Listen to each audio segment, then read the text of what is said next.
and you know, various things go into the different types of insurance as to how they're underwritten and everything. So, Beth, been in the insurance industry for quite a while too, and I know you deal with the underwriters sometimes a little bit more than I do from day to day, but what's your thoughts on underwriting?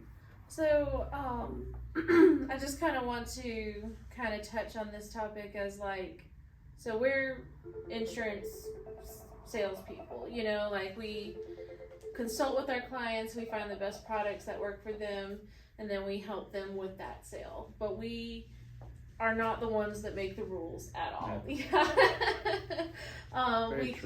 We can help you find a product that works for you, that follows the rules, but we're not the ones that, you know, do that. Pretty much every insurance company has their own underwriting standards and guidelines, and as an agent, I think it's important to, and they all have underwriting manuals, obviously, and I think as an agent, it's important to go through those manuals, kind of know the products that that specific company does insure or will insure under certain speculations, you know, like, yes, they'll insure this type of car, but only if it meets this criteria, you know.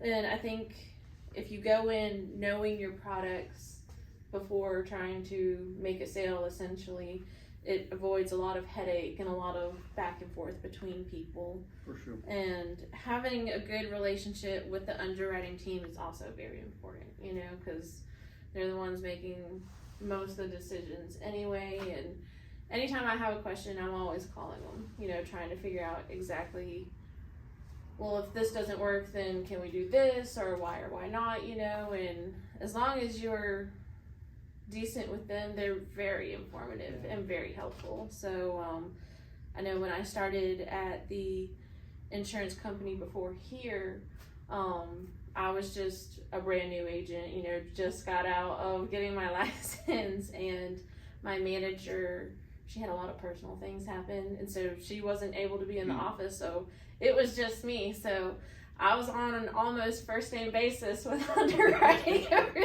there. Constantly call. Yes, I was just like, I don't know, let me call underwriting, and they were just like, it's you again.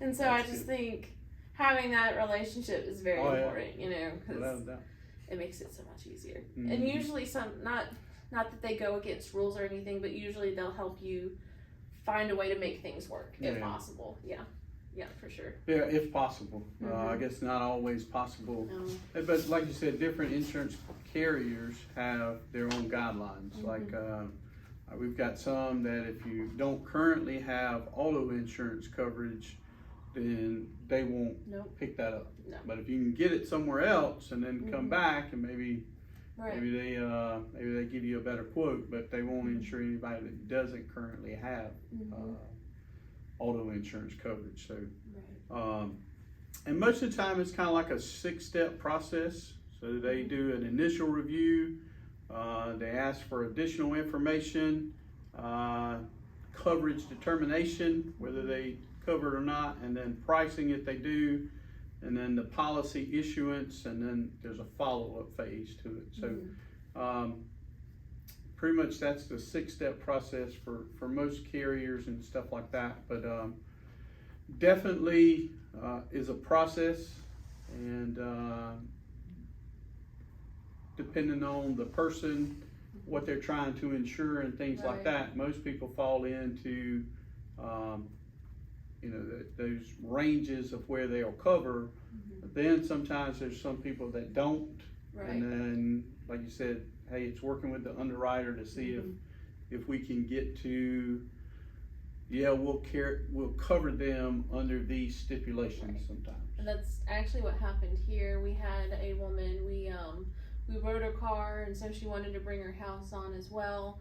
And she was just like this close to the coast where it was just right on that great area. Yeah. And so that was like a 3-day process with underwriting, just seeing if there was anything they could do. And they ended up making an exception, because usually they don't write that close to the coast, but they would cover her home, but it was very specific stipulations. Like it had to be certain deductible amounts and certain coverages on certain structures. So, but you know, being able to work with them was awesome. You know.